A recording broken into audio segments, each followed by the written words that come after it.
Ну, если у вас маленькая прихожая, вы обязательно должны сделать люстру не как у всех. Она должна отражать полностью.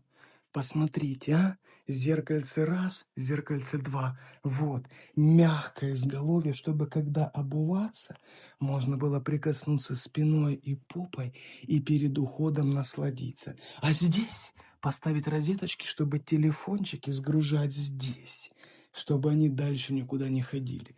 Здесь везде молдинги, огромные двери, не маленькие, а огромные. И, конечно же, сделается откосы тоже, потому что дверь будут менять.